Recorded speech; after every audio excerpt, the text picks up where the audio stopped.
on the behalf of Nepal Institute for International Cooperation and Engagement. Good morning, good afternoon, and good evening from wherever you're seeing us today. It gives me immense pleasure to extend a warm welcome to our distinguished chair, our fellow scholars, our participants who have joined us through the Zoom call and are watching us live right now on YouTube.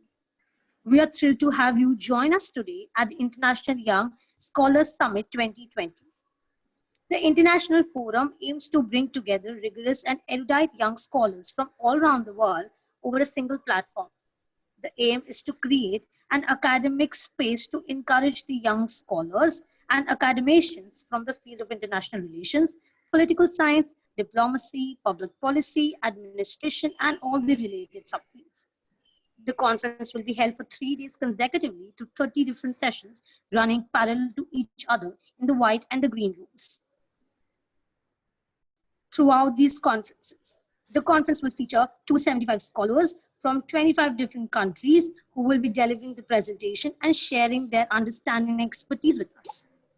The session is streaming right now live on the YouTube, so please feel free to share it among all your social media handles with the hashtag IYSS 2020. This is the 15th session of the conference, and to chair and moderate this session, it's an honor to have Dr. Pitta Suvakunta here with us today. I would like to brief a little about him. He's an associate professor at the Thammasat University, Thailand.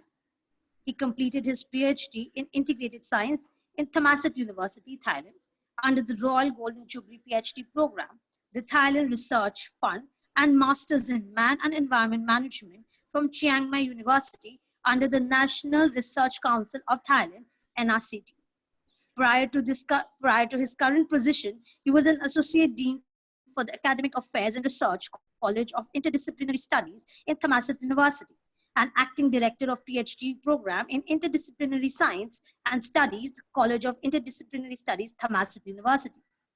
His area of interest includes Chinese study and Southeast Asian studies. He has also been the author of several journals, articles, and books. It has been a great pleasure to have all you over here. We're looking forward to hear from each of you. And before that, without any further delay, I would now request Dr. Pitta Suvakunta to moderate the session. Thank you. Thank you very much. Yes, thank you. Good evening, everyone. Yes, okay.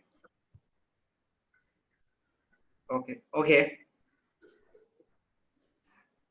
Okay, good evening everyone and welcome to International Young Scholar Summit 20 and 20. Okay, in the section 19 Indo-Pacific and 9 presentation from India, Bangladesh and Pakistan. And I think about F Indo-Pacific F interest for in East in Asia. And everyone you have 10 minutes for presentation. So that's the first 1, 2, 3, 4, 5, 2, 9. Okay, and from the go to start and Imanshi Blau from University Delhi, India. The topic of presentation free and trade, free and open Indo-Pacific perspective, and you have 10 minutes.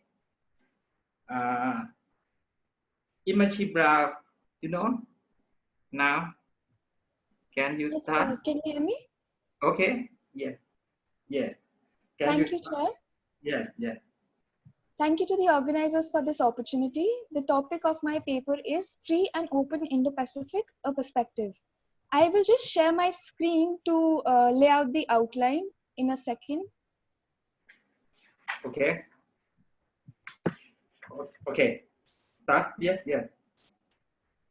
I want to know how the, okay. You start, yes. Is my screen visible? Yeah. Thank you so much. I'll begin. Yeah, okay.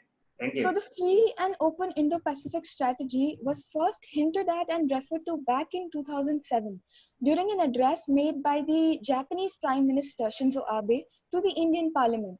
He called out to India to work together with Japan to enrich the seas of freedom and prosperity, which will be open and transparent to all. Here he named India as a friend who cherished the same values and ideals as Japan and put down his idea of a broader Asia. The consequential shift in global perceptions is because the Indian Ocean in present times has acquired presidency in global affairs due to the shift in the flow of trade towards the east, making the ocean a hotspot and a busy maritime route. The Himanshi, your Indo-Pacific. slide is not visible. Oh, is it not? I'll just No, reshare please that. share it. Please share it.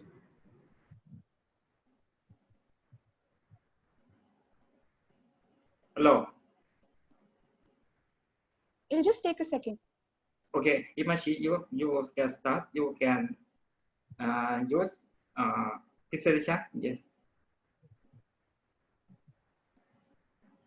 Okay, start. Yes. Is it visible now? Yeah. Okay. Okay. Yes, yes. I can see. Oh, I'm so sorry for the trouble. Okay. I'll just continue. As I was laying out the shift in global perceptions, I was talking about how the Indo-Pacific region is essentially held together by the seas and has many maritime powers as its constituents. Naturally, their interests depend upon free and safe transits in the sea, given the growing trade and communication. Contestations leading to the conflicts in these waters may prove to be detrimental for the economy and interests of the nations of the region. India and Japan are the foremost proponents of this strategy. India has had a great relationship with Japan in the past and has had a convergence of their economic and strategic interests in present times. This has only pushed India to join hands with Japan to give shape to its free and open Indo-Pacific strategy. The alignment of interest between these two great powers in Asia can be seen as the leaders of the two nations have been continuously supporting and discussing the strategy during the India-Japan annual summits. The paper goes on to discuss the different premises of free and open Indo-Pacific strategy. H.R. McMaster, the former US security advisor, holds that the strategy consists of 7 interlinked and interdependent premises, which are as follows: freedom of navigation, rule of law, respect for sovereignty, private enterprise, open markets, and lastly, freedom and independence of all nations. US Admiral Phil Davidson explains the FOIP as the nations that are free from coercion from outer powers, people to enjoy maximum individual rights and liberties. He emphasizes on the following international law and that all nations should be equal in their access to the seas and open trade and investment environment. The Japanese administration has tried to put forward the free and open Indo-Pacific as a path to achieve the universally acceptable and cherished ideals like freedom of navigation for sea lanes of communication in the Indian and Pacific Oceans, improving connectivity and developing quality infrastructure in the countries. But there are certain ambiguities regarding the strategy. The ambiguity in the concept is related to a basic issue actually, that of the geographical expanse. India and Japan more or less agree that the Indo-Pacific region stretches from the west coast of the United States of America to the east coast of Africa. But the United States does not look beyond the west coast of India while referring to the Indo-Pacific. Prime Minister Modi has given special emphasis on how ASEAN forms the center of the Indo-Pacific region and would be an important part of the strategy during the Shangri-La dialogue in Singapore, as he did not want the FOIP to become a club with limited and selective membership that was seeking to dominate the world order. Ambiguity is also there to whether FOIP is a security strategy or a purely economic strategy. Whereas the US has been driving the idea of it being a security-oriented plan, Japan and India have been sticking to the idea that FOIP is to promote development and economic prosperity, which I might add, they are already pursuing through the Asia-Africa Growth Corridor. As a result of the agenda of improving connectivity between the two continents of Asia and Africa, India and Japan have gone all in to promote the tenets of FOIP in the African continent under the aegis of the Asia-Africa Growth Corridor in association with the African Development Bank. This emerged after a joint declaration was released by the Indian Prime Minister Modi and Japanese Prime Minister Abe at the India-Japan Annual Summit meeting in Tokyo in 2016. The joint declaration envisaged that India and Japan would take the lead to promote developmental cooperation in Africa with an aim to promote industrial corridors, an industrial network for bringing about economic prosperity for the whole region by means of improving trade ties and infrastructural developments. It seeks to improve connectivity between the two continents of Asia and Africa by involving all stakeholders along with building quality infrastructure in the continent as per the needs and demands of the African population. India and Japan have had past engagements with Africa. India participated through the India-Africa Forum Summit, and Tokyo was engaged with Africa via the Tokyo International Conference on Africa's Development. Infrastructure investment and a commitment to ensure quality infrastructure to improve connectivity is the core idea. Therefore, if we see closely, all these initiatives aim to bring about economic prosperity for the stakeholders by improving connectivity and trade ties, while empowering the local population. Now, the Japanese administration has sought to club these initiatives under the umbrella term of Free and Open Indo-Pacific.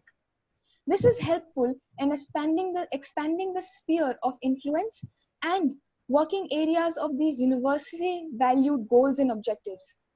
FOIP is to be larger, not only in terms of expanse, but also in terms of the players involved. So FOIP strategy is gaining ground in the region due to the successful implementation of certain initiatives, such as those I mentioned before. To sum up my arguments, I would just like to highlight finally that the FOIP strategy that has been spearheaded by Japan with India as its main partner is in accordance with the broader Vision 2025 expressed during the Indo-Japan Annual Summit in 2015. The main idea of which is to work for the development of deep, broad-based and action-oriented partnership in the Indo-Pacific region. It springs from both countries' commitment to a rule-based order to govern the Indo-Pacific region for free and open and development activities, all the while upholding sovereignty and integrity. A free and open Indo-Pacific region would aid the growth and development of each country in the region, as the security of the maritime routes is a priority for all.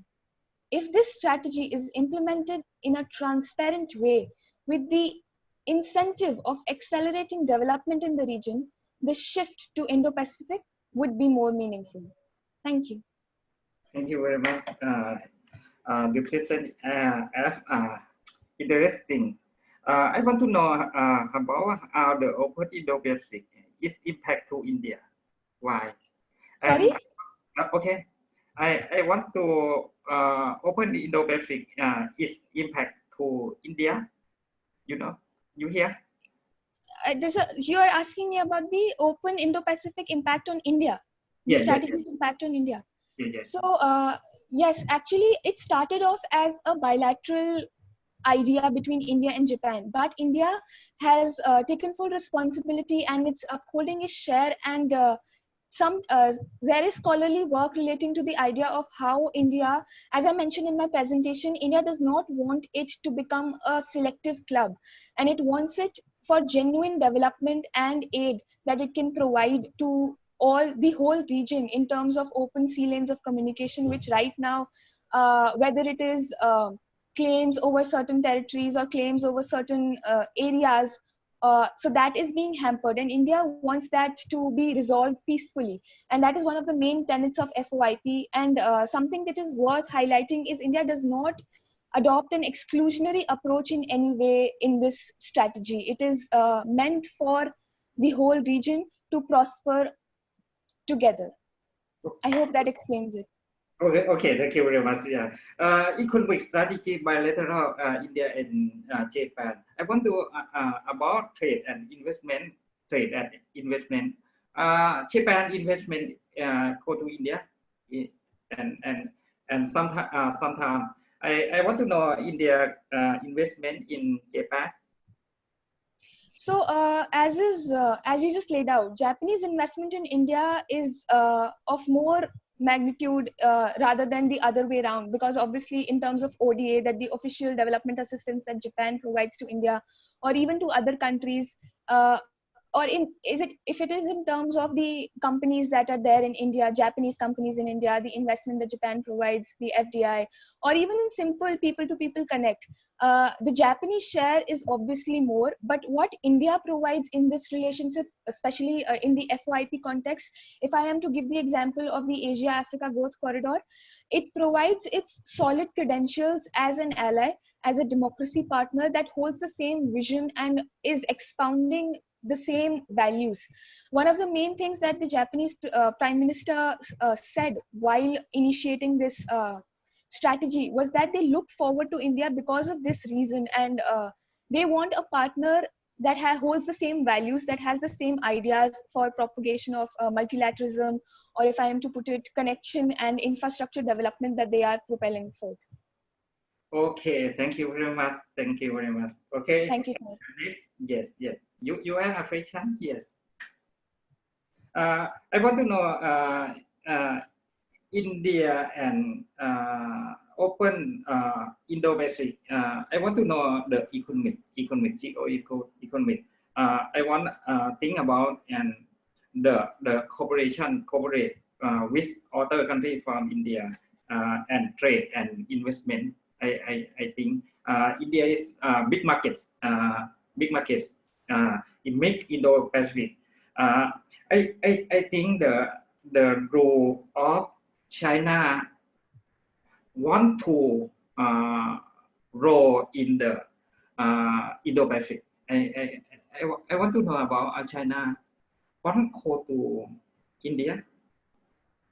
Sorry, can you repeat the last line? What China?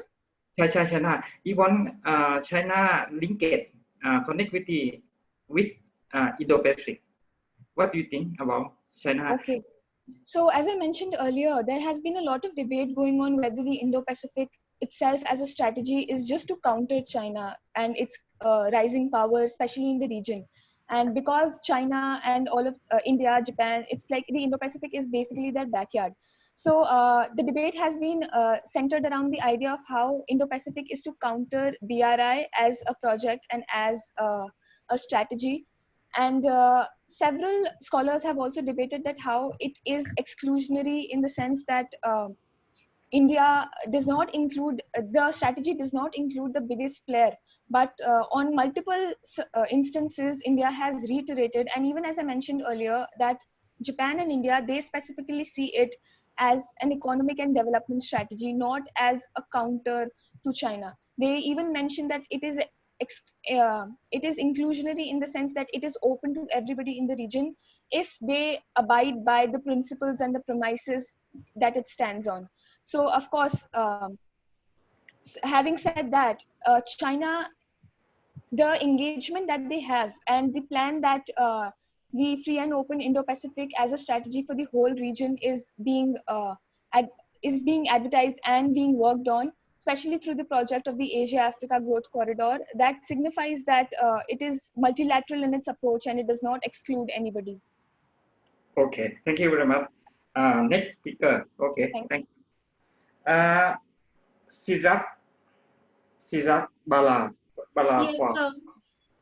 Am I audible? Okay, Sirat. Yeah. Chandi Devi Moral College, India, from India. The topic this case of the Indo-Pacific strategy and new practices of India Act East policy. Okay, you start. Yeah. Yes, thank you, sir. I'll start with sharing the screen. Okay. Yes. Is it visible? Okay, I can see. Yeah. Okay. Good afternoon, dear audience. The topic that I'm going to present today is Resurgence of the Indo-Pacific Strategy, a new facet of India's Act East policy. So first, I'll prelude you all to Look East policy and its transformation to Act East policy. The differences between the two will be covered later. I'll explain what Indo-Pacific means for India and how Indian strategy is different from American one. Further in the slides, I'll be briefing how it is resurging and its benefits and challenges. So the factors responsible for the emergence of Look East policy were that India had an imperial and incredibly long history of leadership and engagement in East. However, it stood paralyzed for a considerable period of time post Sino-Indian War of 1962. During this period, its focus remained on South Asia and its close neighbors. It did not pay much attention to distant strategic nations as mere inducement existed for partnership with them. After the cessation of the Cold War in 1991, India realized the dreadful limitations of the world security order. During this time, China was advancing economically and its assertiveness in the South China Sea was growing rampantly. Thus, taking into consideration its own amplifying capabilities, India launched Look East policy. The then Prime Minister Narasimha Rao unveiled the policy with two major aims. First, to bolster political synergy, and second, to increase economic integration with Southeast Asian countries. With the passage of time, the shortcomings of Look East policy came into light. The major one was that it wasn't advancing at the pace that was imperative to counter China's growing autocracy in the region. Consequently, it was tweaked by Prime Minister Narendra Modi in 2014. The new Act East policy's aims were to satiate the exigency of countering China in the region, to spearhead in the region, and to transpire as the totem of transparency and norm-abiding country in the region. There is an abyss between the former and the altered policy. The new policy leaped beyond primarily economic objectives to strategic and other diplomatic realms. Furthermore, it widened the horizon from Southeast and Northeast Asia to Indo-Pacific. The priority and urgency were discernible as well. Apart from these mentioned differences, the four elements of Act East policy to maintain balance of power in the region were security of the Indian Ocean, integration of Southeast Asia, fostering strategic partnership with other balancing powers, and managing differences with China. Soaring importance of the Indo-Pacific demanded a clear definition. So Prime Minister Narendra Modi articulated it well at the Shangri-La Dialogue in Singapore. It was in 2018. He defined it as stretching from the shores of Africa to that of Americas, thereby encompassing the Gulf region and the Indian Ocean island states that were, that were not really included in the popular prior definitions. However, India's Indo-Pacific strategy is different from America's. The US Indo-Pacific strategy stretches geographically from its west coast but excludes the Gulf countries in Africa. It is therefore conspicuous that the US needs India and not the entire Indian Ocean, thus solely catering its own interests. Following US strategy blindly could hamper India's pursuit of acquiring the superpower status and undermine its ties with the island states. This comparatively new facet of Act East policy has resurged in recent times to fulfill its ambitious goals. With the motive of its vision of a free, open, inclusive, and balanced Indo-Pacific, India is cementing alliance with a number of influential countries. The US, France, Australia, and Japan have risen as its natural partners in this venture. They are the vital pillars of this policy. India and Japan's cooperation is accelerating as they perceive China as a common peril. Both of them are involved in enticing Australia and to forge impregnable American support. It is therefore very much crystal clear that a quadrilateral format is resurfacing. Nevertheless, association of Southeast Asian nations continue to be the heart of this strategy. The Indo-Pacific has unlocked a theater of opportunities for India. It is lucrative for it to revive neglected and buried links to address today's security challenges. As the region is regaining its lost significance, the island states are resuming their prominence in shaping serious power competition. The geographical gravity of these small yet powerful islands was forgotten post-Cold War geopolitics, but now has re-emerged in India's strategic thinking. Based on immemorial cultural ties, India has rewritten warmer and cordial relations with Comoros, Madagascar, Maldives, Mauritius, Seychelles, and Sri Lanka. There are some challenges that India must not overlook. For an effective strategic action, there is a need to recognize the differences between each ally's priorities. For instance, Australia and Japan's focal point lies in the Pacific, while France is more engaged in the Western Indian Ocean. Similarly, the US center of attention on record is the Indian Ocean, though its presence is felt more in the Pacific. For India, on the contrary, the Indian Ocean within the Indo-Pacific region is of paramount importance. The country's outlook on China's role in the region differs as well. For instance, the US has boldly tried to contain Chinese footprints in the Indo-Pacific, contrary, the ASEAN countries identify the strategy convocational in nature, wherein mechanism to involve China in a cooperative way can be devised. Therefore, a successful Indo-Pacific partnership demands coordinated collaborations that are based on cherished international norms. To deduce, India's Indo-Pacific strategy's comeback will prove to be beneficial in enhancing its global profile and role, and it will assist in tackling various challenges and threats in international arena.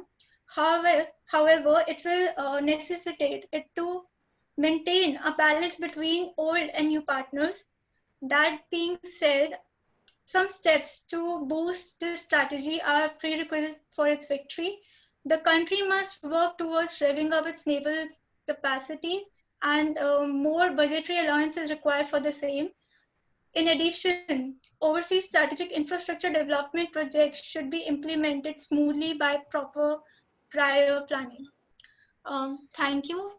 Okay, thank you very much, Siras. Okay, thank you for information.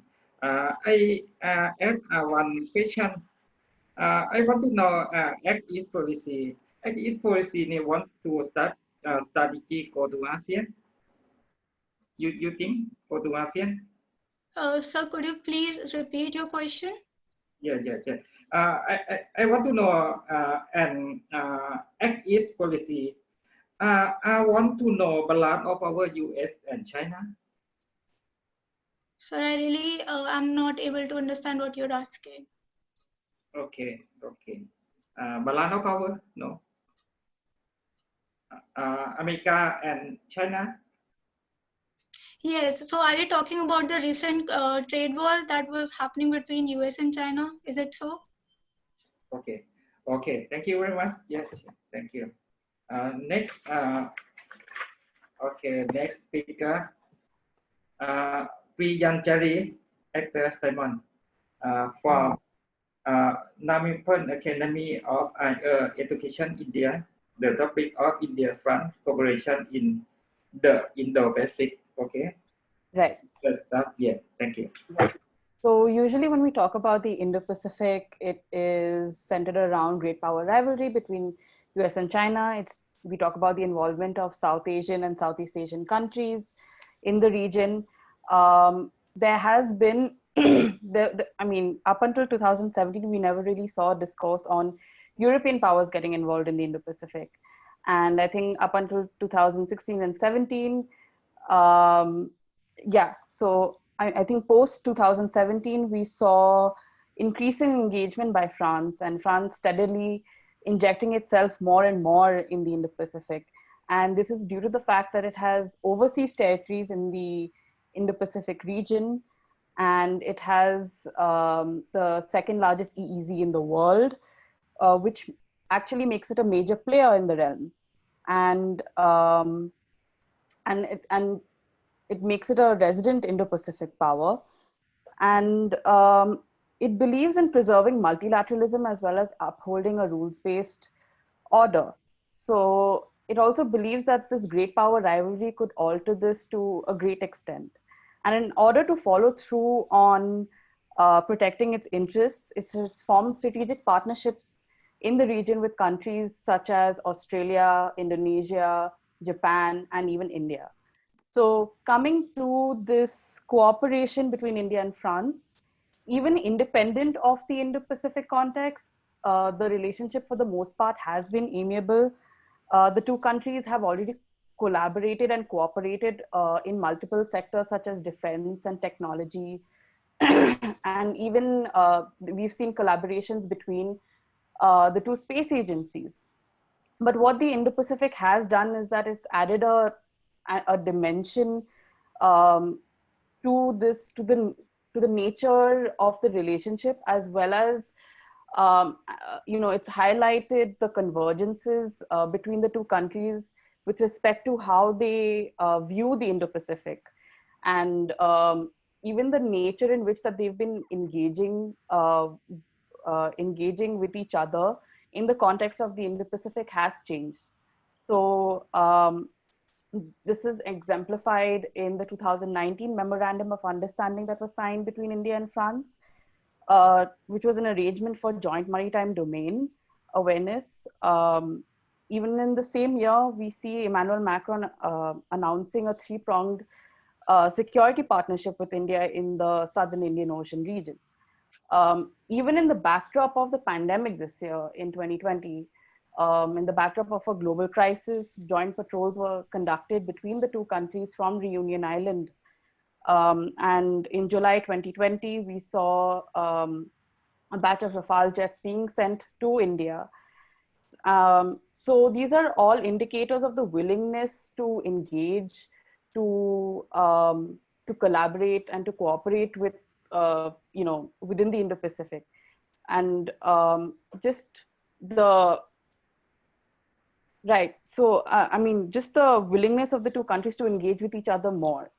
So even in 2019, there were plans of a trilateral talk being held between India, France, and Australia, which actually got materialized this week. They held their first trilateral talks. And again, the focus was on the Indo-Pacific. A few points that were discussed were about marine global commons and cooperation of ASEAN states through the Indian Ocean Rim Association. So coming to, I mean, these are all, again, indicators of increasing cooperation between the two countries. But coming to why France seemed like a favorable option for India. So New Delhi has, New Delhi is seeking for other like-minded democratic partners within the Indo-Pacific, and France just seemed like the natural choice. Even before, say, the whole geopolitical construct of the Indo-Pacific existed, and before we read about this shift that occurred, there were amiable relations between the two countries. In 1998, when India detonated its nuclear devices, France was the only country to actually support India in making that decision. So it says a lot about the nature of the bilateral relationship, as well as it gives us a glimpse into the trajectory in which it's probably heading in. And yeah, so another thing that has probably been highlighted in the context of the Indo-Pacific is the fact that both of these countries uphold the notion of strategic autonomy greatly. So even if we're talking about New Delhi's decisions, those decisions have been made independent of the pressures from the US as well as China. And even if you're talking about France for that matter, there have been several instances where France, even though it is within the NATO alliance, and you have such a big superpower like the United States, being a part of the alliance, it has definitely made certain decisions independent of US pressure, which we don't see, that we've been seeing several times where the UK has actually cowed down to US pressure. So these are all indicators of the fact that there's some sort of a matching wavelength in terms of how they view strategic autonomy. So, right, and coming to the nature of exchangements that have been happening, they have been very focused on the Indo-Pacific, more in terms of the momentum and the nature of exchanges have been more attuned to the maritime realm. So they've been exchanging more on maritime intelligence, establishing agreements to expand naval reach, sharing military facilities, conducting joint naval operations, and deepening trilateral and multilateral cooperation, which are all indicators of how the Indo-Pacific has played a significant role in ameliorating this bilateral relationship. Another factor is probably, increasing Chinese presence in the Indian Ocean region. The fact that France has a few of its overseas territories lying in the southern Indian Ocean region has been a major concern. It's also, India having China as a neighborhood, like we've seen with the Galwan Valley clashes, as well as now the Ladakh skirmishes. So India is really looking at, favorable partnerships with like-minded democracies, and France just happened to be a natural partner. And I think there've also been collaborations and cooperation between the Navy. Like I said, there's been exchangings in maritime intelligence. So they're all indicators of really how the two countries have been, how they've been viewing each other. And I think we could probably see an increasing trajectory of Indo-French cooperation as, say, things start escalating on our borders and on India's borders, as well as an increasing Chinese presence in the Indian Ocean waters. So yeah, this is where I conclude my presentation. Okay, thank you very much. Very much. Yeah. I want to know why do you interest India France cooperation? I want to know. Oh, why I picked in this?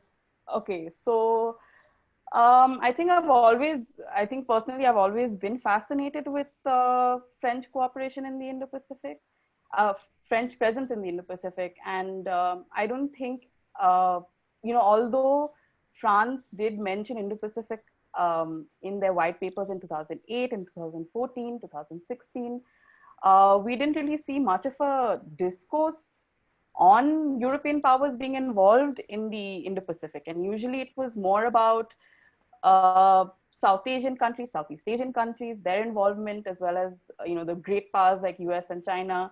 And I feel like France has sort of set the ball rolling for even European engagement in the region. We've seen now, I think recently, Germany has also entered into injecting itself in the Indo-Pacific. So I just found it very, very fascinating. And considering the fact that, France has a lot of overseas territories in the Indian Ocean region, I thought it was interesting to study that dynamic and that relationship. So, yeah. You think France close relation with China, India? Sorry? France is close relation with India. What do you think? I'm sorry, I didn't get your question, sir. France's? Yeah. Good relation, yes. The relationship between France and India. Yeah. It's been amiable for the most part. And like I said, in 1998, when most of the countries were against nuclear tests that were conducted by India, France was the only country to support India's decision of detonating its nuclear devices. And like I said, the whole notion about strategic autonomy, the fact that they both uphold, they both give so much importance to multilateralism, multilateral organizations, really says talks a lot about the kind of mindset that they both have. And yeah, so even independent of the Indo-Pacific context, there's been, the French-India relationship has been amiable for the most part. I mean, we have several French colonies. Also, historically, if I have to talk about the historical linkages between France and India, at one point of time, there were parts of India that were French colonies. So, and that is something that French soft power also capitalizes on. And the fact that they've still been able to hold overseas territories is also because of the French soft power. So I found that really, such a fascinating aspect. Yeah. Okay, thank you very much. Yes, Thank you so much, sir. Thank you. Okay, the next, Muhammad Saidul Islam, Chief Coordinator, Young Platform of Sustainable Development Bangladesh, for Bangladesh. Yes. The topic of right and return of Indo-Pacific, the implementation of the quadrilateral security dialogue of the South Asia smaller state. Yes. Okay. You can you start? Yes. Okay. What to start? Yes. Am I audible? Okay. Hello. You can hear? Can I continue? Yeah. Okay. Hello. Good afternoon, everyone. I would like to thanks to NIC Nepal for giving me opportunity to speak and present today. My presentation topic is Rise and Return of the Indo-Pacific, the implications of the quadrilateral security dialogue for the South Asian smaller states. Bhujan and Fardesi define a strategic region as a sophisticated and clustered geographical subsystem which is differentiated from wider international system for its distinctive and vibrant internal structure and process in terms of characteristics. Drawing from Bhujan and Fardesi, I argue that the claim about the Indo-Pacific as the strategic region is valid and viable, as it has intra-politico-military interaction, strategic perception and behavior of great powers and regional states, which are being structured and institutionalized nowadays. Although Fardesi argues that the Indo-Pacific is not a new strategic region at all. Its history dates back to 2 centuries ago, but was inactive in Cold War period. Recently, it has been working up for the politico-military cooperation and security arrangements. This working up or growing importance of the Indo-Pacific region has been termed as the rise and return of the Indo-Pacific. Rise and return of the Indo-Pacific refers to the re-establishing the strategic framework in Asia, including Asia's 3 sub-regions, South, Southeast, and Northeast Asia, within 2 oceans, Indian and Western Pacific. Now, coming to the Quadrilateral Security Dialogue. Quadrilateral Security Dialogue, or the Quad, an informal strategic group that includes the United States, Japan, Australia, and India. Quad countries initiated to revive the strategic Indo-Pacific region through balancing a strategy in the region, institutionalizing its internal structure and process, and constructing the Indo-Pacific ideationally as a strategic region. In doing so, he proposed 3 phases of the Indo-Pacific in same manner from 3 IR theories perspective, respectively realism, liberalism, and constructivism. Therefore, Quad is a strategic framework form maintained by semi-regular summits, information exchange, and military drills among member countries. According to the this is an American-led regional security architecture to curtail Beijing's growing influence in Indo-Pacific region. It was initially established in 2007. Recently, it has been re-established and emphasized by the USA, while China is proceeding with BRI and maritime extension. Now, coming to the Quad for the South Asian smaller states. South Asian smaller states includes Bangladesh, Bhutan, Maldives, Nepal, and Sri Lanka. Firstly, South Asian smaller states can seek security through quadrilateral security dialogue, while China showing hope for economic cooperation and infrastructure development, as the BRI has been described as China's grand connectivity project. According to Liu and Danforth, it is a project to foster international cooperation. Jessin also argues BRI is the initiative to enhance economic and social ties, focusing on 5 connectivities instead of political and security cooperation. Secondly, since Quad Forum or Indo-Pacific Strategic Zone is the inter-regional framework, as it includes several regions and global powers like US, Japan, Australia, and India as well. It is a better opportunity to raise voice in greater platform for the South Asian smaller states. While smaller states always afraid of their sovereignty and concerned about state security, the Quad could be the better platform rather than Belt and Road Initiative. As in the Quad, there are not so many terms and conditions and there is no debt trap like China's Belt and Road Initiative. Thirdly, Bangladesh, Sri Lanka and Maldives could be beneficiary in the larger extent from the Quad. Since they are located in the Indian Ocean region and coastal countries, to purpose the blue economy and sustainable development goals, to tackle the climate change-driven challenges, cyclones, sea level rise, and natural disaster. The three South Asian smaller states are dependent on the ocean-based regionalism and security cooperation. From this sense, the Quad is the better option for the South Asian smaller states from the security and strategic perspective.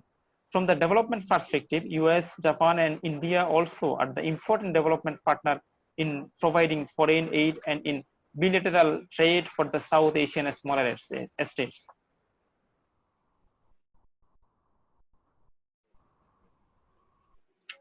Am I audible? Hello? Okay. Hello? Okay, start. Maybe network problem. Maybe network problem here. Hello? Audible? Yes, am I audible? Please continue. Okay, I can hear. Okay. Fourthly, in March 2020, officials from Quad meet to discuss the COVID-19 pandemic. They were joined by New Zealand, South Korea, and Vietnam.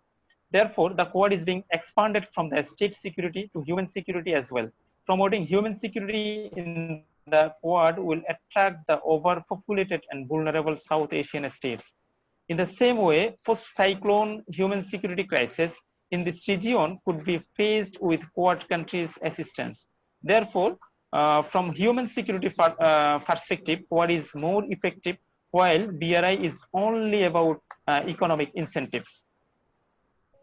He also said Quad can play a catalytic role to maintain balanced strategy in Indian Ocean region and contain China's hegemony. From realism perspective, the Indo-Pacific concept is mainly understood as a balancing strategy, which offers a strategic rationale for other states to form a military alliance against China's rise, especially in the maritime security domain.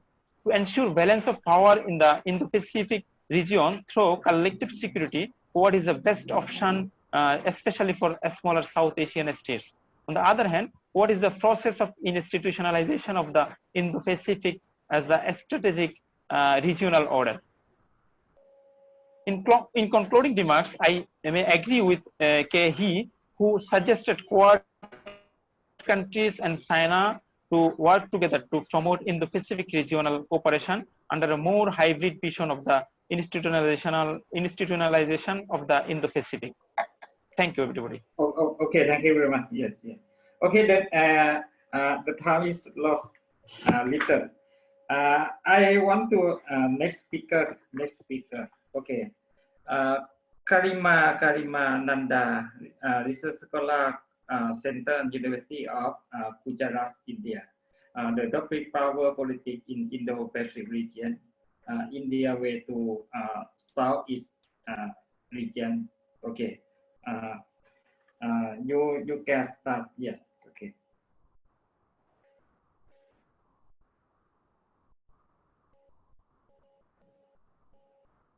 Karima Nanda. Garima, are you there? Garima was there a few minutes ago. I can't see her now. Maybe we should move to next speaker because she might have internet issues. She might got disconnected. Oh, okay. Yes.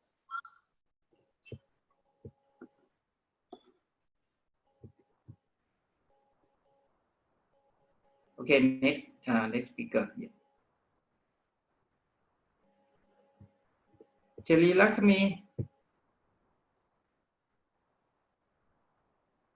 Monty. Hello? Hello. Hello. Hello, sir. Am I audible? You? Hello, sir. Am I audible? Okay. Okay. Yes, you are audible. And visible as well? No, you're not visible. Please, you're not visible, but maybe you can continue. Okay, sir. Okay. Now you are visible as well. Continue.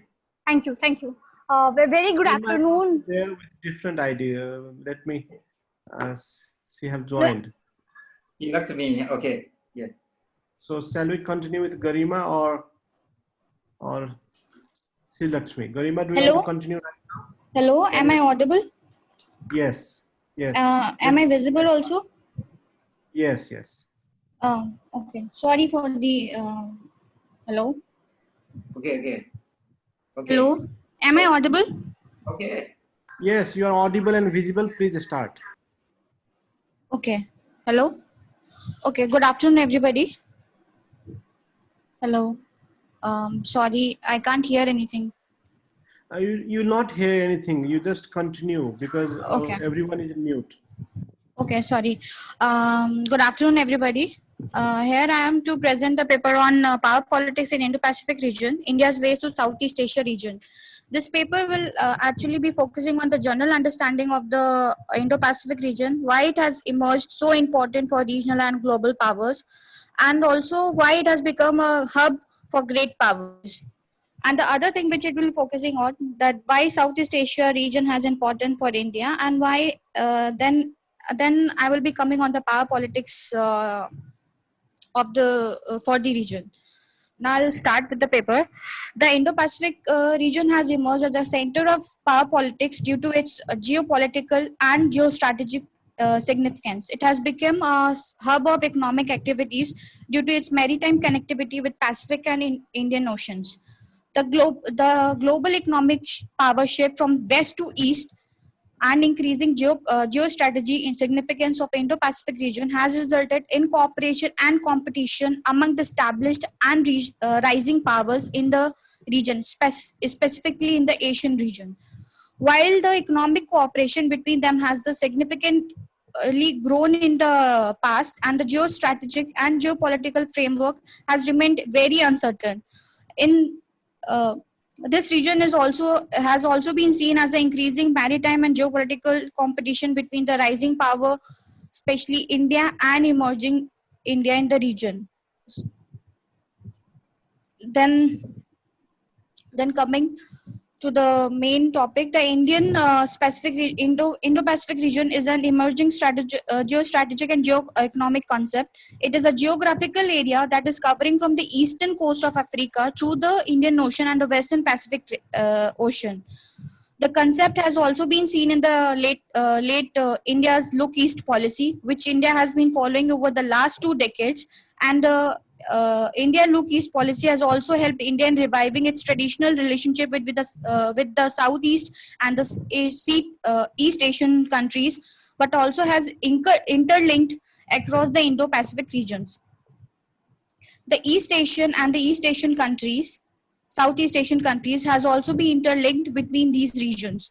The Modi government has also recently renewed the India's LEP into the Act East policy, which seeks to increase the people-to-people contact and greater connectivity in the region, but also seeks to play a larger and active role in the vital region.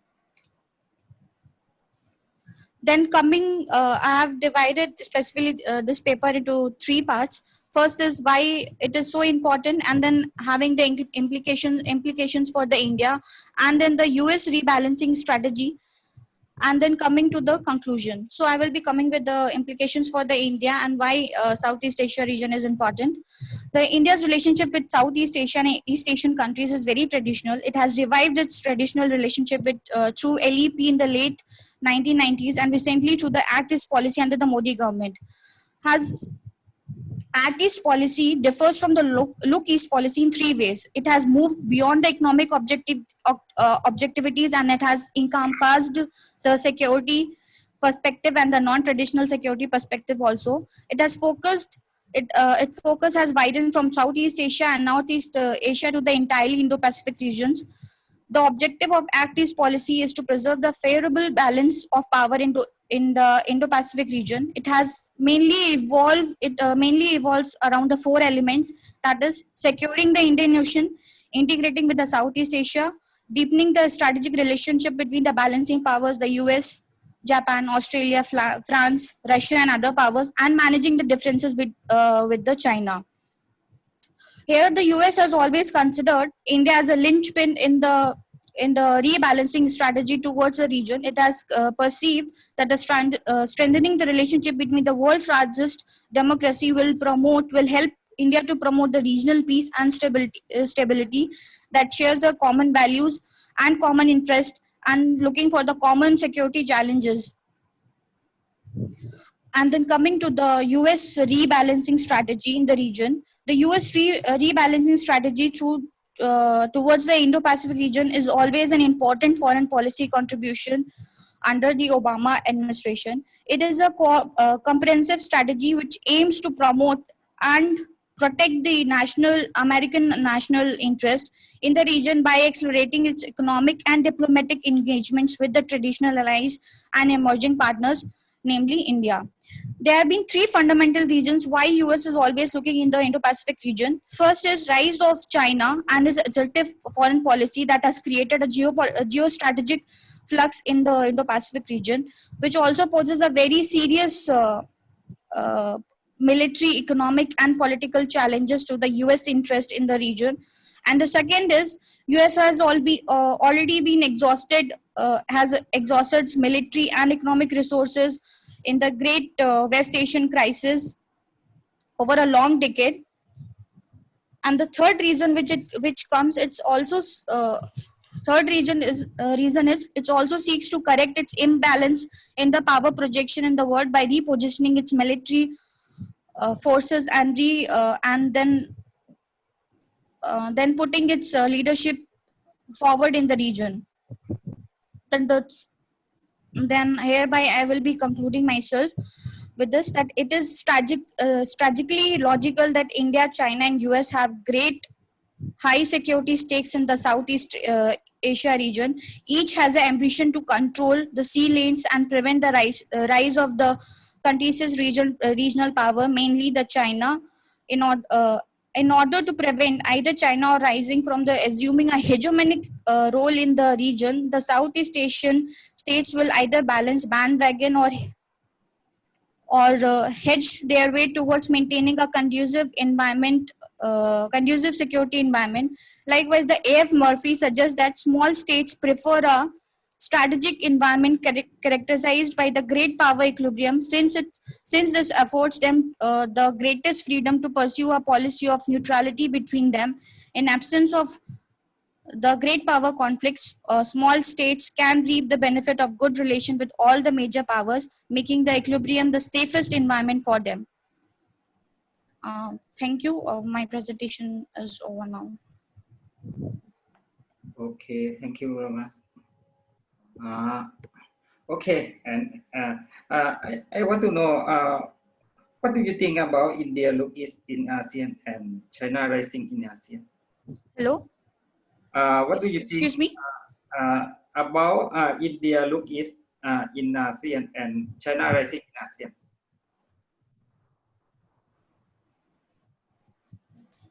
What does India look in Southeast Asian region? Yeah. So basically, I will be going through that. In the Southeast Asian region has always been important because it has two economic states, as the Malacca state, which is very important. It holds around 70%, more than 70% of the world's economic trade is going on over there. Therefore, it becomes very important for India to consider how China is increasing its growing presence in that region. Hello. Okay. Is it okay? Okay, thank you very much. Yes. Thank you very much. Thank you so much. Okay. Chilasmi, Monty.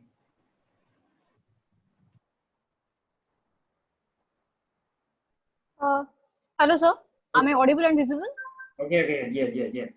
You can. Okay, thank you.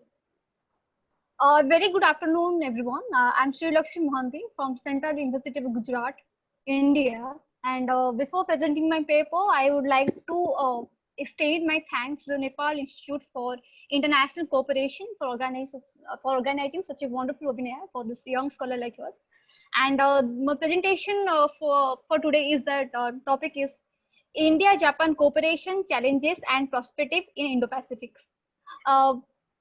I have actually the whole presentation will be in first. I will introduce the subject, then I will give the challenges in the Indo-Pacific for India and Japan, then the future perspective or the way forward, and in the end I will conclude. So here it starts.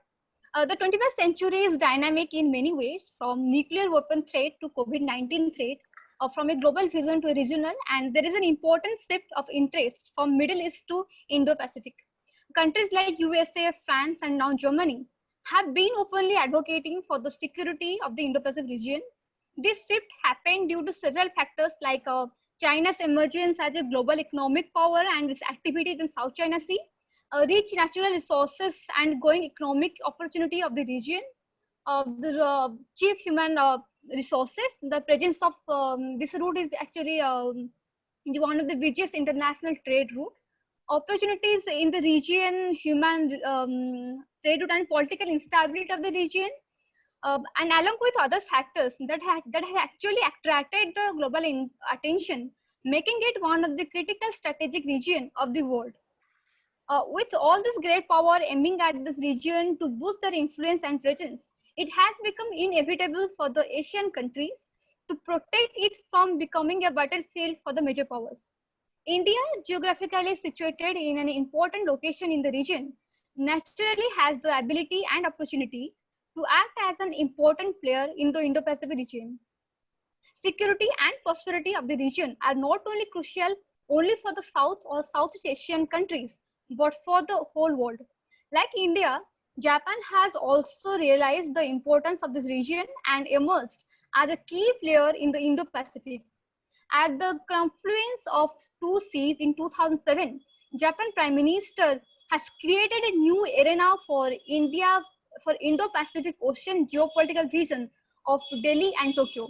Since then, both the nations have been enhancing their relation through different projects or visions like the Special Strategic and Global Partnership with a Vision 2025, the Action Plan to Advance Security Cooperation based on the Joint Declaration on Security Cooperation between India and Japan, a 2+2 dialogue between both the countries at the ministerial level, annual military-to-military cooperation exercises, and Indo-Pacific Ocean Initiative 2019. At the India-Japan Vision document unveiling in 2015, Japan's Prime Minister Shinzo Abe, while addressing the Indian Parliament, stated that the two countries will work toward free and open Indo-Pacific, and this cooperation have a new era of India-Japan relation for peace, security, prosperity of the Indo-Pacific. So what are the major challenges in the Indo-Pacific? The trade, connectivity, and drive for natural resources in the region have given rise to set of maritime and security challenges. The first one, the Chinese activities in the South China Sea and the East China Sea has put forward a major challenge for the rule-based order, and the China's disregard for the International Court and the United Nations Conventions on Law of Seas is putting at risk the regional stability. Indo-Pacific is one of the biggest route of international supply chains, and any disruption in the supply chain has the potential for the catastrophic implication for regional and global economy. Secondly, the illegal activities like the sea piracy, terrorism, maritime crimes, fishing industry, this non-traditional threat to be chased for the entire supply chain, and for which India and Japan has to work together. Thirdly, the maintaining the law of sea is very difficult task in the region, as there is no consensus among the regional sea boundaries. The constant conflict and deployment of forces of the regional state was the order of the sea, mainly in the ASEAN and the greater Indo-Pacific regions.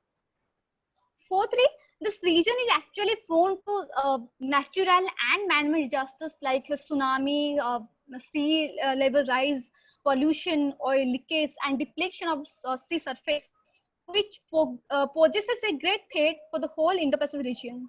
Fifth, with the presence of the major powers like US, Germany, France, it is very challenging for both India and Japan to maintain the balance of power in the region, and and for India and Japan, it is actually very difficult to one hand cooperating with the major power, and on the other hand, creating a confidence among the regional power simultaneously. So you have to understand that the formulation of and nature of cooperation among New Delhi and Tokyo will decide the future strategy and security of the Indo-Pacific region, and what is the way forward for Indo-Pacific. India and Japan share a common value and a commitment for the Indo-Pacific.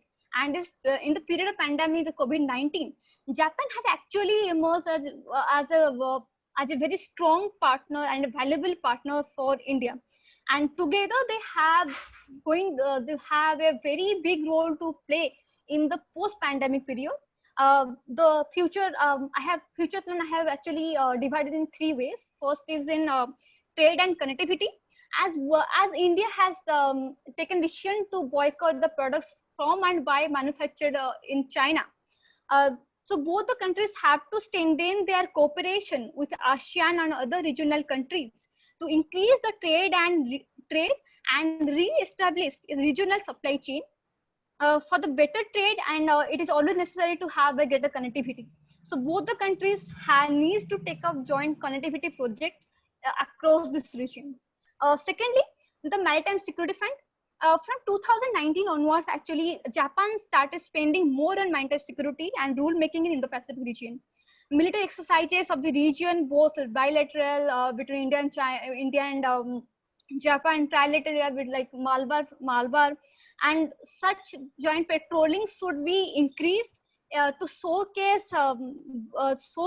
both the countries' commitment and the safety and security of the region, and to get the confidence of the regional power that this region is going to be secure.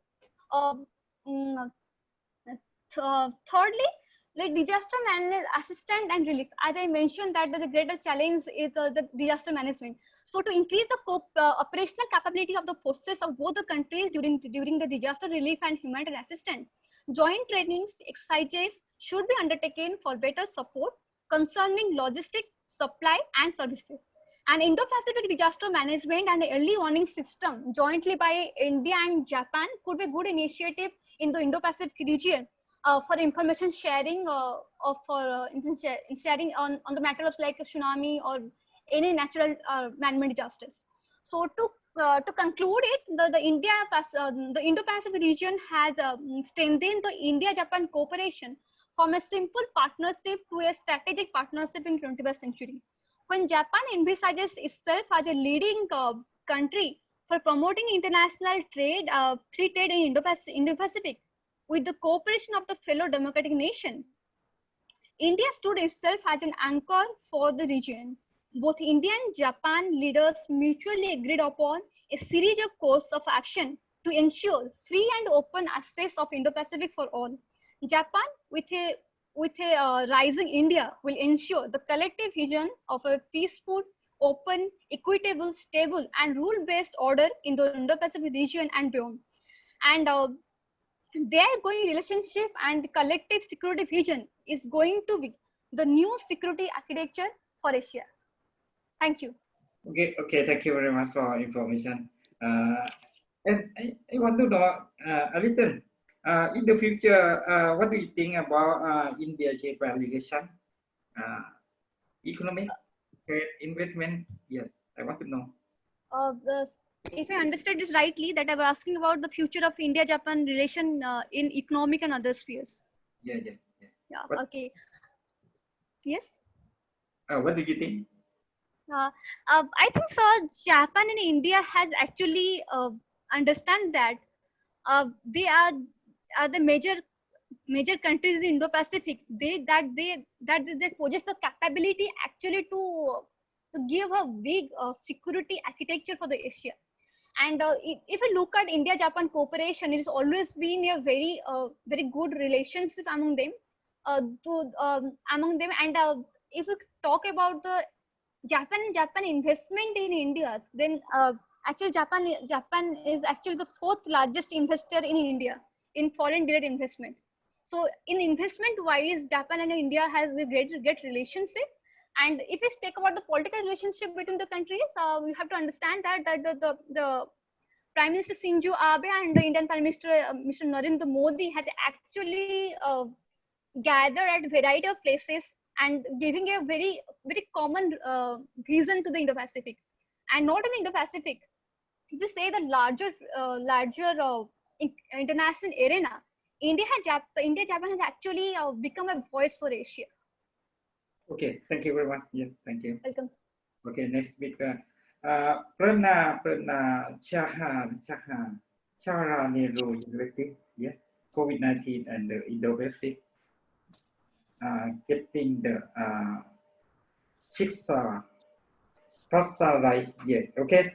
Can you start? Yeah. Go to start. Okay. Am I audible, sir? Okay. I can hear. Yeah. You can start. Thank you, Chair. Good afternoon, everyone. It is truly a pleasure to be participating in this conference, and a big congratulations to NIIC for holding this summit at such a large scale. Okay, so quickly I'll run through the framework of my presentation. I have divided my presentation into 3 parts, where I'll first be providing a holistic overview of the new global order or disorder that is quickly unfolding in the Indo-Pacific from the pre-pandemic trajectory. Secondly, while navigating the changing geopolitical environment and constant US-China bickering, how US and its allies and partners are converging through various alliances and security architectures in the Indo-Pacific. Lastly, amidst this gamut of geopolitical issues and with the virus emerging as a new national security threat, how countries can reset or set the pieces of the global order puzzle right. I begin my presentation. So what we are witnessing since last few months is first the catastrophic reality of the novel COVID-19 in the world, and secondly the Beijing aggressive posturing in the Indo-Pacific region in particular. If we analyze this carefully, we will see that this in a way spells out the current international order frantic realities. And why I say this, it is because within the few weeks of the COVID-19 outbreak, since the deadly virus unfolded in Wuhan, what the world witnessed was China's using pandemic as an opportunity. It continued to accelerate its defiance and advance its opportunistic agendas by subverting the sovereignty of the nations, which in a way further deepens the already existing geopolitical and geo-economic fault lines in the region. Moreover, rather than being a responsible stakeholder in global politics, China's irresponsible behavior in containing the virus through the strings of misinformation, deception, and fake cover-ups, it kept the world blindfolded for its bigger strategic gains. To top it all, as the world was already reeling under the woes of pandemic, the PLA, Army, and Navy faced concerns by undertaking tactical coercive actions against several nations in the Indian Ocean. Basically, if we see that these Chinese actions are actually nothing new, but in perfect alignment of what we saw in the pre-pandemic world order. These charm offensive policies and tactics of using financial tools of debt trap diplomacy in form of major infrastructure initiatives like BRI, or creating parallel economic institutions like Asian Infrastructure Investment Bank, New Development Bank, etc., presenting a direct threat to the liberal world order. So what actually happened during the COVID-19, majorly apropos China behavior, was a stark change in its outright belligerent action against so many countries at the same time, which shows that the way the needs might have changed, but still it is in line with its larger agenda of becoming a world hegemon or establishing a Z dynasty. So despite the countries facing this pandemic scroll blast, Beijing continued with its modus operandi to encroach, grab, and unilaterally alter the status quo, which was witnessed in Galwan Valley. It's accentuating muscle flexing in South China Sea and East China Sea, its aerial intrusion in Taiwan Strait and near Japanese coast, practicing economic coercion and targeted cyber attacks in Australia, renaming vessels in Vietnam, and unveiling the national security law in Hong Kong. So these above acts of Chinese belligerence allude to the fact that they are no aberrations, and the country's national security is definitely under constant threat of Chinese excessive economic and strategic indulgence. Some conspiracy theories also point out the fact that China created a mirage of the pandemic to use this virus as an opportunity to make its right explicit. Moving to the second part, how US and its allies are converging to counter China. If you examine the shifting global order in the Indo-Pacific, you will find that at the north of this is the incestuous US-China bickering. The US-China fragmentary ties and discordant power rivalry that has subsisted for long is vividly altering the world order. And this, especially since the President Trump assumed office, or particularly after the second term of Obama administration. What we have seen is the blame game between the two countries. On the one hand, US condemns Beijing of unilaterally changing the status quo in the Indo-Pacific, apart from accusing China on a number of bilateral fronts with respect to trade war, tariffs, or currency manipulation. Whereas Beijing, on the other hand, contends that it is US allies and partners that attempt to hedge against Beijing's foreign economic and security policies in the region. However, what is notable to understand here is the effect that this complex interplay of US-China power dynamic on geopolitical and geoeconomic front. It exudes structural forces of globalization, slummed the global economy, portended multilateralism, and accentuated volatility in the Indo-Pacific region. So what many American allies and partners in the region have done by taking note of China's unilateral disregard for international laws and norms is, first, they have outlined their own respective Indo-Pacific strategies, be it US in its NSS report talking about free and open Indo-Pacific strategy, Japan too calling for free and open Indo-Pacific strategy that promotes regional openness and transparency. Likewise, India active policy and Taiwan's new southbound policy, these all strategies mainly share three areas of convergence, that is economic, security, and governance. And they, in a way, signals to China that ensuring peace and stability is foremost priority for the nations in the Indo-Pacific region. Secondly, despite the fact that many countries are cautious in standing against China, as it involves huge economic and security costs for the nations, they have sought to play a much active role in countering China's erroneous claims by either increasing their defense spending or setting up unique regional security architectures. For example, the pre-pandemic trajectory has pushed countries like UK, US, Australia, Japan, etc. to unite to protect rule-based international order and share democratic values. Be the formation of Inter-Parliamentary Alliance in China, which is a group of 8 democratic countries formed to take proactive approach on issues related to Beijing. Another major effort was taken by the UK that has also seen to build new 5G club of G10 to reduce economic 5G technological dependence. And most importantly, the much talked about quadrilateral security initiative as an ASEAN NATO. Though not an ASEAN NATO, but definitely its upgradation from official to ministerial level indicates that countries are ready to shed the reticence against China. Moving on to my last section of my presentation, what we have seen so far that China might have emerged as the persistent threat and uncontested leader in Asia. But nations in the Indo-Pacific have to understand it is incumbent on them to push against China and set the puzzles of global disorder right. My underlying argument is that the post-COVID-19, the global order is palpably changing. China's irresponsible handling of the pandemic and its aggressive posture during the pandemic has made countries realize of the real danger. Thus, the jigsaw puzzle seems to be getting solved as the conditions are quickly and clearly unraveling in front of the nations in the region. How? Firstly, the US-China bilateral relations, especially under Trump and post-COVID-19, have jutted down the slippery slope. And all this came at a time when both the countries should have acted in a concerted manner to fight against the pandemic and work together for a viable healthcare system to achieve a medical breakthrough. However, what the entire world witnessed was a careless and laid-back behavior on part of both the countries. Secondly, within a short period, under the guise of its unsuccessful mass diplomacy, it has failed to prove that it is a world savior, and its continuing aggression shows that it is a nation with a medieval identity and a medieval mindset. Therefore, I argue, and as the old adage goes, the best defense is a good offense.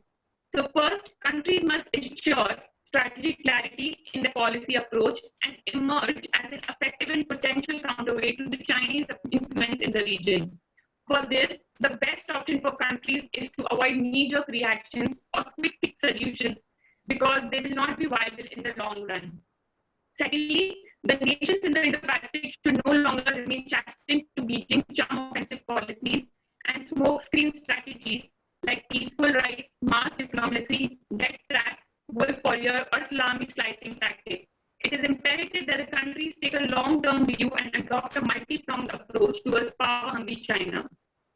And finally, countries like Nepal, India, Bhutan, Maldives, and other small but strategic countries of South Asia, instead of playing to the tunes of China and being a victim, should work in tandem, have unprecedented convergence of collective ideas, and support India at the regional level and US at the global level to counter China.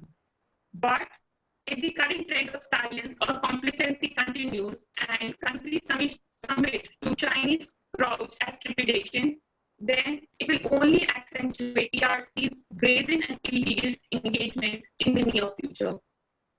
Thank you for patiently listening to me. Okay, thank you very much. Thank you. Thank you, Perna Chara. Okay. I don't know. What about the jigsaw puzzle, right? I want to know, what do you think? Jigsaw puzzle, right? Yeah. So currently we are seeing that the global order is in transition, and currently there are many factors that are playing role during this. And more importantly, that small countries do not know as to which camp they should be in. Like two major countries that have as US and China, but majorly China's economic heft and economic seduction these countries is huge, and they also have a huge economic cost. It has a huge economic cost for the nations as well. So after what happened after pandemic, I think many countries have realized that China can no longer be a global hegemon. It has given responsibility, and even in many of the US documents, it said that it can be a responsible stakeholder, and therefore many administration have been complicit towards China as well. But I highly disregard this argument and argue that China is no longer not be a responsible stakeholder. And after COVID-19, Beijing involves, it has woken the world for the dangers of getting seduced by Beijing and to its economic heft or getting to its set. So therefore, it's time for countries to engage and come into the good amount of convergence on trade issues or a number of platforms like using a security architecture that is unique to Indo-Pacific. So basically, this COVID-19 has unraveled a lot of things, and by this I meant what it means to set the resources right. Okay, thank you very much. Okay, next speaker. Thank you. Next speaker, Chandra Kesha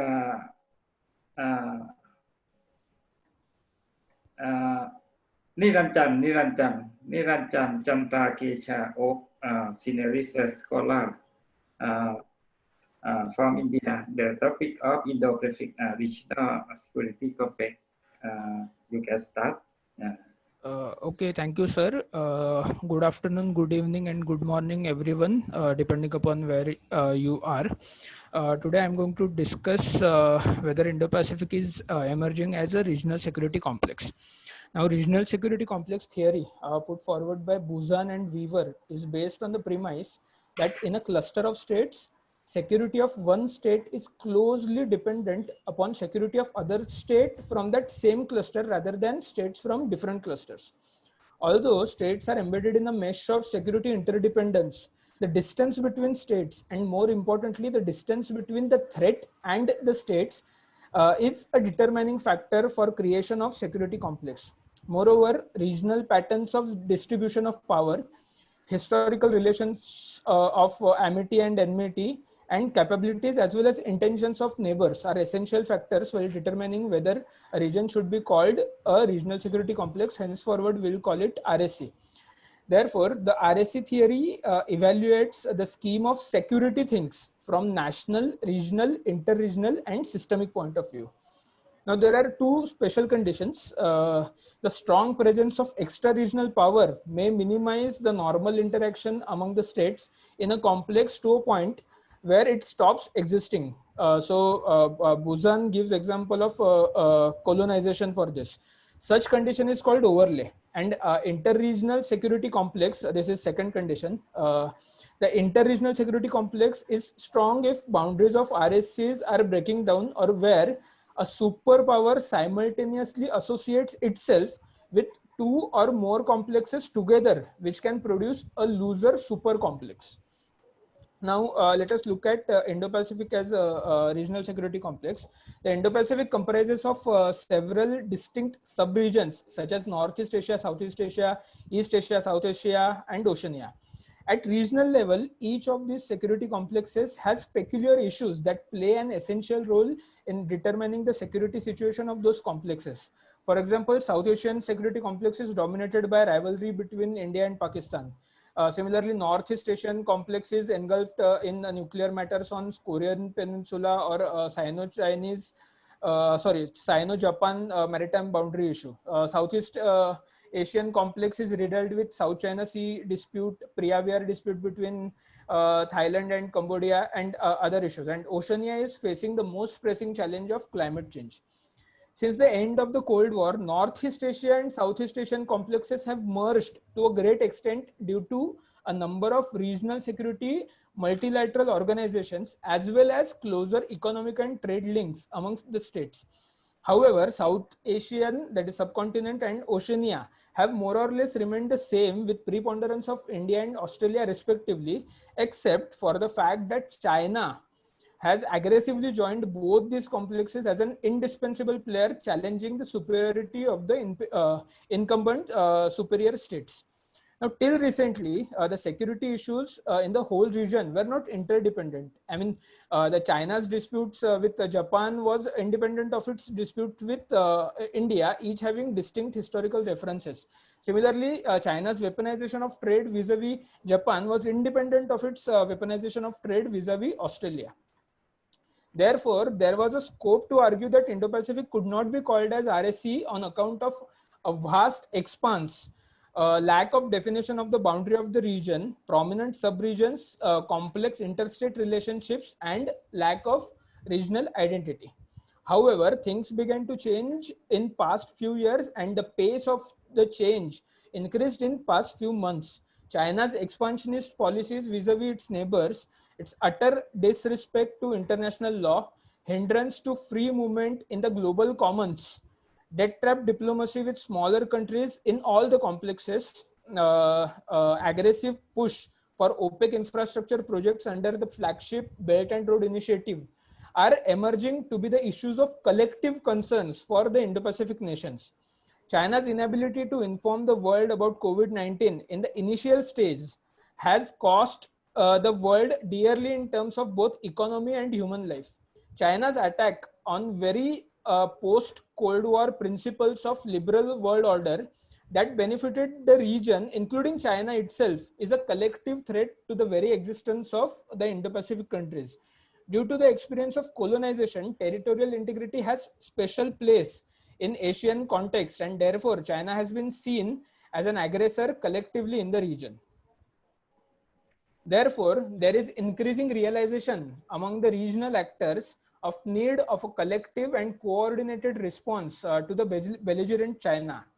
The re-emergence of Quad, the Quad plus meetings of countries, web of minilaterals, including trilaterals, the talk of reliable supply chains for trade, the talk of formalization of Quad and its future strategic role in the regional security architecture are all important developments pushing the Indo-Pacific towards becoming a regional security complex. There have been spurt of Indo-Pacific regions from various countries, including ASEAN, India, Australia, Japan, US, and the European countries. The definition of Indo-Pacific, both in terms of geography and normative principles, is becoming clear each passing day. And therefore, let me conclude in one line by saying that we are in the phase of transition, and the Indo-Pacific is emerging as a regional security complex in a true security sense. Thank you. Okay, thank you very much. Okay, thank you. I want to know regional security complex. What do you think? I have one question. What do you think about? What do you think? The strong state superpower, U.S., China. I want to know U.S. and China impact to regional security complex. Sir, you are asking me about the impact of US-China rivalry in the regional security complex. Yeah. US and China. Yeah, US and China. So US is extra-regional power, but for historical regions, the US through its alliances, through the web of alliances, is based in the Asian. So the US is very much involved in the Asian geopolitics. China was not on the world stage during the Cold War, as the US and Russia played a role in that region. And after the end of the Cold War, the world experienced unipolar movement. Since 2008, China is increasing, and therefore there is virtual ascent of China, and there is talk of decline of US, and that has created this current complex situation where China is trying to compete with US, and US wants to maintain its primacy in the region. Therefore, as this regional security complex theory talks, that inter-regional security complex it happens when superpower simultaneously associates itself with multiple security complexes. So in this case, China is the security threat in a South Asian region, as well as Southeast Asian region, Northeast Asian region. So therefore, this is the one power that has simultaneously associated itself with two or more security complexes. Therefore, this Indo-Pacific is becoming a regional security complex where China and US is competing for their primacies, and the other regions, the other countries in the region are getting their policies in order to maintain their places in the emerging world order. Oh, okay, thank you very much. I want to know the impact in the Pacific nation. Yes. Yeah. Okay. You can talk about US and China. US and China is superpower to as the role in the Asia Pacific. Yes. Okay. Thank you very much. Thank you. Yeah. Thank you. Okay. And the last speaker. Kanso Lisa. Oh, okay. Yeah, okay. Thank you, research and teaching assistant. Okay. Yvonne speak presentation about CPEC, China Pakistan Economic Cooperation, revisiting Pakistan economic engagement in Indo-Pacific. Okay. Okay, you can start. Yes. Thank you. Good afternoon, everyone. I'm truly honored to be part of this panel.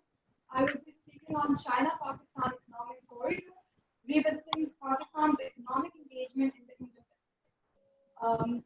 With Pakistan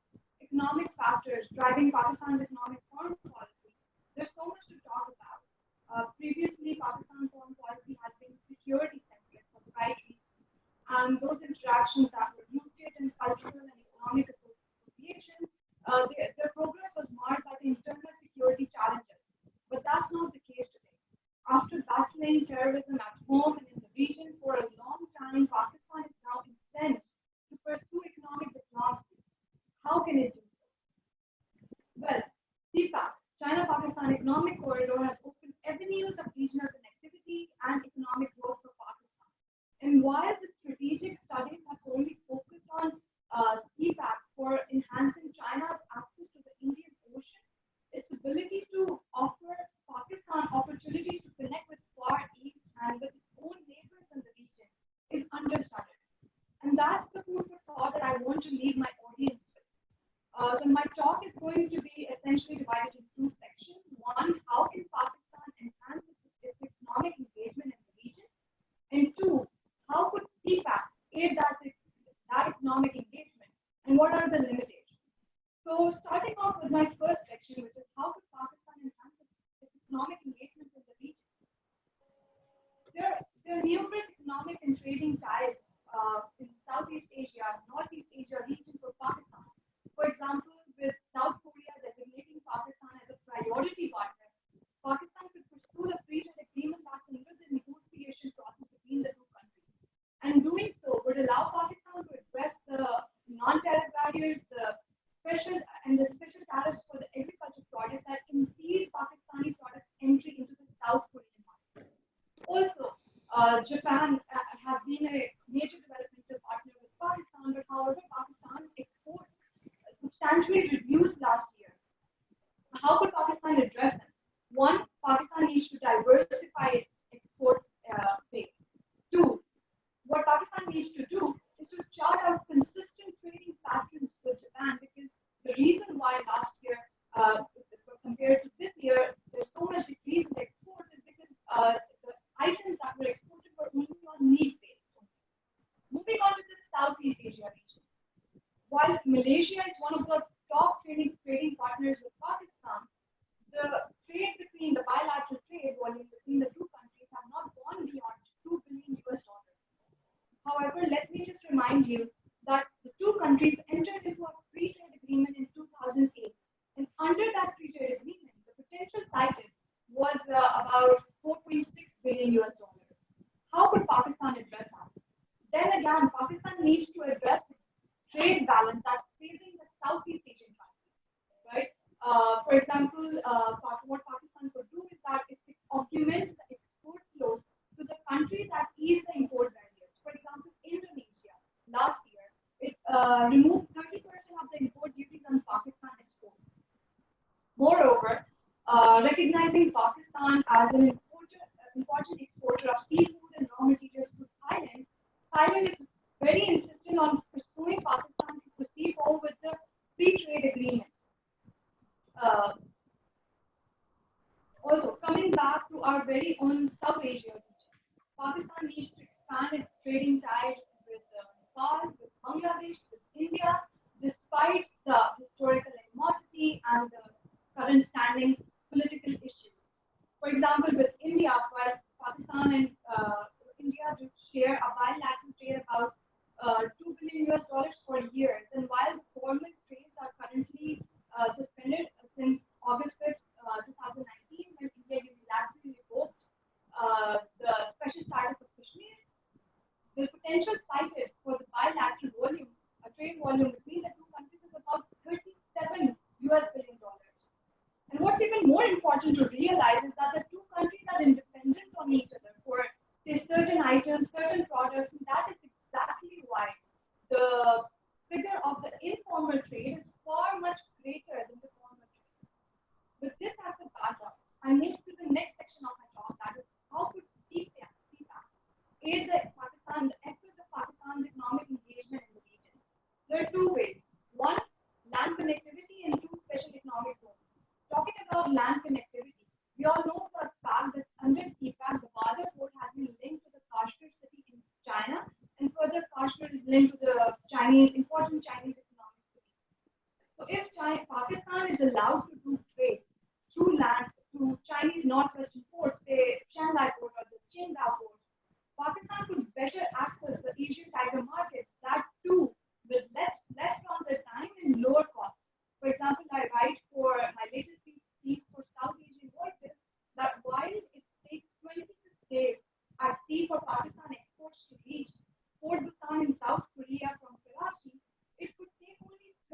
days if the trade is done through land. Also, in excellent turns of events, Pakistan opened 5 key routes for Afghanistan for bilateral and transit trade earlier this July 2020. This is really significant development for Afghanistan. Why? Because Gwadar Port offers a shorter land route and a shorter route to Afghanistan as compared to the route from the Karachi port. What's in there from Pakistan? This allows Pakistan to become the economic regional hub that Pakistan has long sought to become. Second, the special economic zones are critical for inviting foreign investment into Pakistan. For example, Pakistan proposed establishing a special economic zone for the South Korean companies, to which they showed great interest. Also, in order to court investments from the companies in Singapore, Pakistan cited the special incentives, the tax exemptions under the SEZ laws. However, this economic engagement is not going to happen in a vacuum. There are a number of limitations to it, and these limitations are rooted in Pakistan's deepening engagement with China and deteriorating ties with India. For example, we know for a fact that the free and open Indo-Pacific concept is that is shared by actors within the region and those outside the region. It's subtly positioned to be an alternative to the BRI, Belt and Road Initiative. And with Pakistan hosting CPAC as the flagship project of BRI, it confronts the dilemma between FOIP and BRI, given that they are both regional connectivity projects, right? Next, we know also that India has its own active policy that my co-panelist Cyril talked about in great length today. So, India recognizes through that policy, it recognizes the importance of Southeast Asian and Northeast Asian markets, and to what extent India lets Pakistan penetrate into the Southeast Asian markets, that's a big question. So realizing the constraints and considering the importance of economic engagement, Pakistan needs to pursue creative diplomacy. What do I mean by that? I mean that Pakistan needs to again and again complement economic engagements with diplomatic signaling. For instance, Pakistan needs to be considerate of the fact that it maintains a very neutral stance on South China Sea dispute that brings China and the Southeast Asian countries at loggerheads with each other. Second, Pakistan could also address Japan's Hormuz dilemma. We know for a fact that about 80% of Japan's energy supplies passes through the Strait of Hormuz, and Pakistan being the regional actor and also having good ties with the Gulf states and also with the United States, it could assist its mediation efforts in the region. So with this, I conclude my talk by saying that CPAC is really critical for Pakistan for enhancing its economic engagement in the region, and more so the concept of economic engagement in the Indo-Pacific region is even more important for Pakistan because there are numerous opportunities, and that allows Pakistan to enhance its, to foster in fact its economic clout and its political regional connectivity. Okay, thank you very much. I want to know, accept different BRI, Belt and Road Initiative. What do you think? What do I think about the BRI initiative? Yes. And to impact to Pakistan, yes. Yes, I think it's an excellent initiative, but also there are a number of questions raised on that. There's a lot of criticism on the initiative, given that there's debt diplomacy question, there's this question of Chinese importers coming in, Chinese labor coming in, Chinese machinery coming in. Especially, there's a lot of criticism in Pakistan itself on CPAC and how that's going to proceed forward, and also how it's going to enhance the local, the capacity of the local businessmen here, given that there's a lot of influx of Chinese labor and Chinese machinery. But you just can't deny the positive impacts of BRI project. We know for a fact that it's a connectivity project, just like FOIP concept. So both of these are connectivity projects, and I think the country should take advantage from both of these, given that they navigate their own limitations, they navigate through their own challenges well enough, and do not submit to the debt diplomacy idea. Okay, thank you very much. Thank you, everybody. Interesting the topic Indo-Pacific. I interested. I interest about China in ASEAN. I look about China investment FDI in ASEAN. I interesting the China geopolitics and geoeconomic in Southeast Asia. Okay, I have a new knowledge from everyone. Thank you very much. And we look the two concepts, the geoeconomic, Indo-Pacific, and geoeconomic and geopolitics. Geostrategy of the superpower have to link it in Indo-Pacific. I think about the Indo-Pacific. We must to balance of power between China, US, I think, and I want to see again the you write paper working for in the future and okay, nice to meet you everyone. I want the topic in for public for everyone. I want to. Okay. You have a question? Everyone have a question? Yes. Okay. Thank you very much, everyone, everybody. Okay, everyone. Okay, thank you. Thank you so much. Okay, thank you. Imagine, thank you. Sirat, Piyanchari, Muhammad Saidu Islam, Karima, Delilasmi, Perna, Niranjan. Okay, Kanchu, Lisa. Thank you very much, everyone. Thank you. So then I'll, so if the session is done, then I can just deliver the vote of thanks. Oh. Okay, email. Yeah. Okay. Distinguished chair, speaker, ladies and gentlemen, we all have come to the end of the 15th session. It is my honor to propose a vote of thanks on behalf of NICE to all who have graced us with their presence and contributed their part to make this event such a resounding success. First of all, we would like to express our profuse gratitude and sincere thanks to Dr. Prita Suvakunta for agreeing to chair and moderate this session today.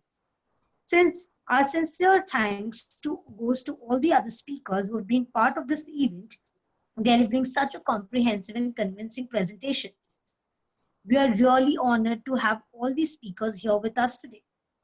We would like to acknowledge our gratitude to all our friends and all our diplomatic friends from communities, experts, academia, media, and different organizations.